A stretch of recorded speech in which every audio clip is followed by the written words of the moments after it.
Tem uma história que tu falou de jogo, eu lembrei. Na época... Isso é uma história motivacional, inclusive. Você que está ouvindo e é muito gordo, existe uma maneira de você emagrecer sem perceber que você está emagrecendo, que é fazendo alguma atividade física que você goste. Tipo, muitas vezes o gordo vai pra academia correr e ele acha que ele só pode emagrecer correndo. E aí correr é chato. E às vezes tem na academia uma televisãozinha na esteira lá pra tu ficar vendo um troço, mas é chato correr. E aí tu pode encontrar uma coisa que te faça correr por vontade própria. Por exemplo, jogar futebol. Amarrar um bife num cachorro, correr atrás, uma coisa assim. E aí tu pode jogar futebol. Cara, eu descobri que jogar futebol era muito legal, que eu jogava na escola, mas nunca foi muito bom. E depois, mais velho, quando eu já tava uns 40 quilos acima do que eu gostaria de estar, eu falei, vou começar a jogar futebol. E aí reuni meus amigos do trabalho, que tinham anos atrás organizado um futebol da firma, assim, um futebol da empresa, que era muito legal, muito bem organizado, mas que parou de dar tão certo quando quebraram o fêmur do dono da empresa. Porque chegaram num carrinho assim, acertaram o fêmur dele, e o fêmur ele é o maior osso do corpo humano e dá um trabalho de juntar depois. Então, tem os idosos que morrem por conta disso. Pois então. Você contou a verdade. E aí quebrar a perna do dono da empresa é ruim, assim, né?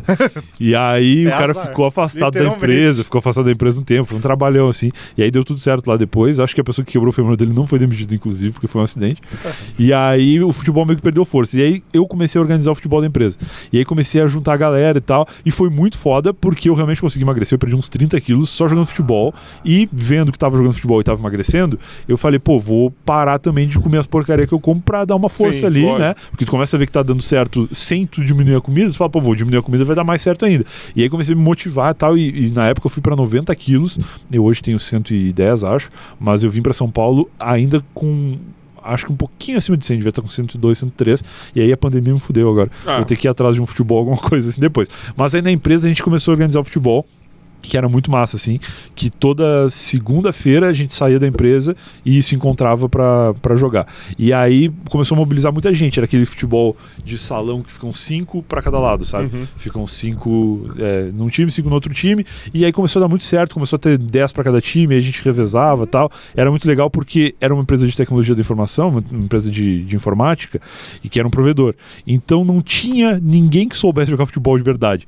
Tinha, porque, pra quem não sabe, uma empresa como essa, ela é dividida basicamente em 3 setores. O pessoal de TI não sabe. Não sabe jogar futebol. A empresa, o provedor de internet, ele tem 3 setores. O setor que é de vendas, que é os cara bonito, que não sabe nada de informática, eles só são bonitos para te convencer a comprar o negócio que eles estão vendendo.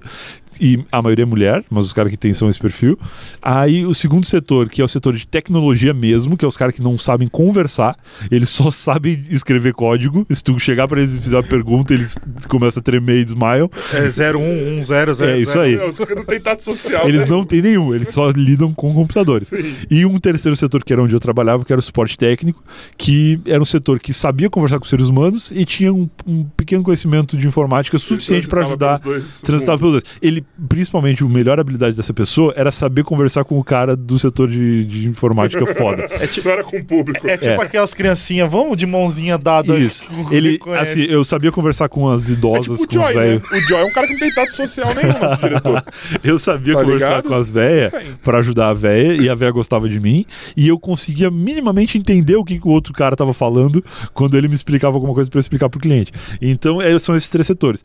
O setor de esporte técnico é o que ainda tem uma pequena habilidade para jogar futebol, porque ele ainda não tá tão gordo, que ele acabou de entrar na empresa, tá lidando ali com o esporte, não tá trabalhando tanto ainda, assim, ele não entrou tão gordo como os caras desse setor do meio aí que eu mencionei, que é a galera dos dados e tal. E aí a gente começou a juntar todo mundo para jogar. Então era todo mundo muito ruim.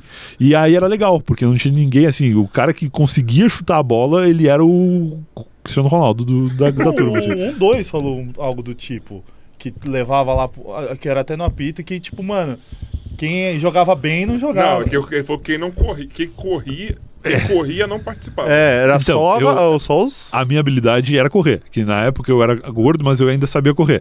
E aí eu ficava correndo pra lá e pra cá, não participava muito do jogo, mas emagrecia legal, porque eu tava em todas as jogadas participando do lado ali. Ele era tipo o cachorro, quando jogava a bola, ele ia correr atrás. Eu ia atrás, exatamente, eu era o cachorro. Eu era um cachorro, real. E eu fazia uns gols sem querer, às vezes, porque como eu sempre tava perto, presente, às vezes a bola batia em mim, entrava no gol, valeu, tá, é isso aí.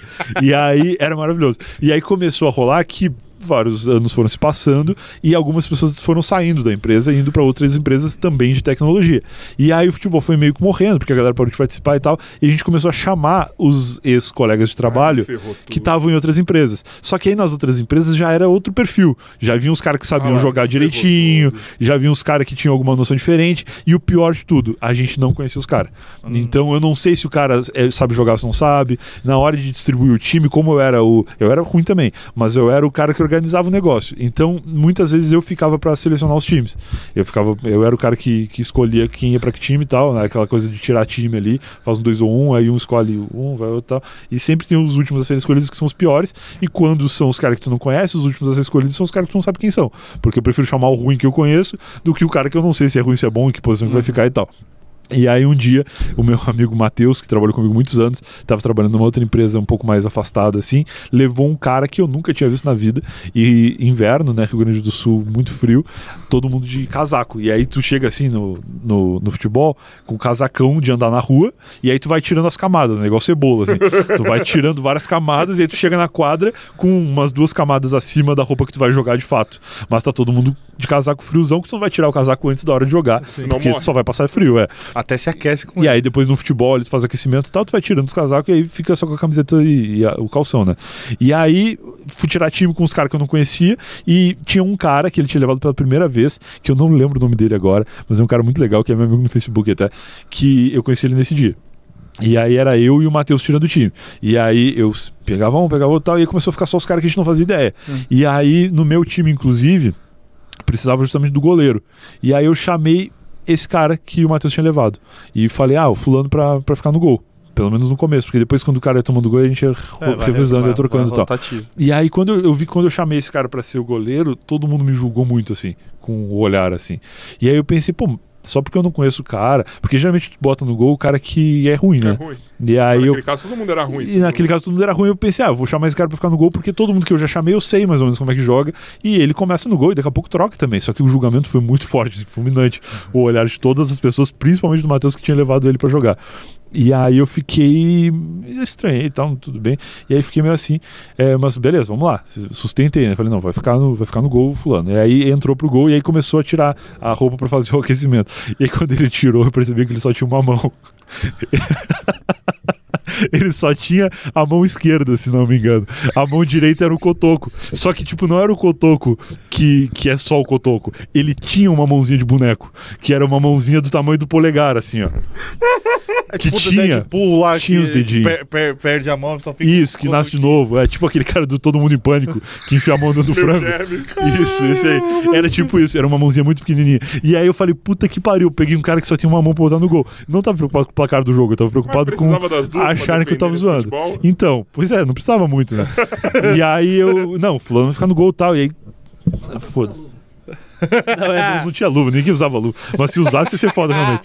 E aí, cara, a moral da história. A moral da história é que eu passei um pouco de vergonha no começo, mas depois a gente descobriu que o cara era o melhor goleiro da galera. Olha aí. Porque ele não tinha uma das mãos, então ele dava todo o suor dele pra defender com o que ele tinha, entendeu? A mão que ele tinha, ele conseguia fazer o que nenhum outro goleiro fazia com as duas. E era espetacular, cara. E ele dava umas cotocadas na bola também. Esse talento? Fui eu sem querer. Porra, mano. Isso mas aí foi legal, porque depois das outras vezes que ele voltava, ele mesmo já dizia, não, eu vou pegar no gol. Porque ele nunca tinha jogado futebol na vida assim, e ele sabia que com os pés ele não tinha tanta habilidade. Mas aí com a mão que ele tinha, ele defendia muito. E aí ele começou a participar sempre como goleiro. De vez em quando ele saía, mas ele era meio desajeitado realmente na linha. Caralho. E no gol ele ficava. E uma pena não lembrar o nome dele, inclusive, mas ele é um cara muito gente boa, cara. Que levando uma boa assim, porque ele podia ter falado, caralho, eu só tenho uma mão, por que tu vai botar no gol? E aí ia ser muito mais vergonha, a gente nunca teria descoberto. Legal que ninguém te fala também, né? Ninguém falou, cara. O meu brother que levou lá podia ter falado, vou levar o fulano, mas ele tem uma mão só, beleza? Ninguém falou. Caralho, e todo mundo sabia. Todo mundo sabia. Aparentemente. O maluco deve ter ficado felizão. Caralho, mano. O maluco não tá nem aí pra merecer deficiência. Exatamente, ele não sabe que eu não sabia. Ele não sabe que eu não sabia. Mas eu posso falar, acho que o último jogo... Pode falar, não. Obrigado, então falou, gente, é nóis.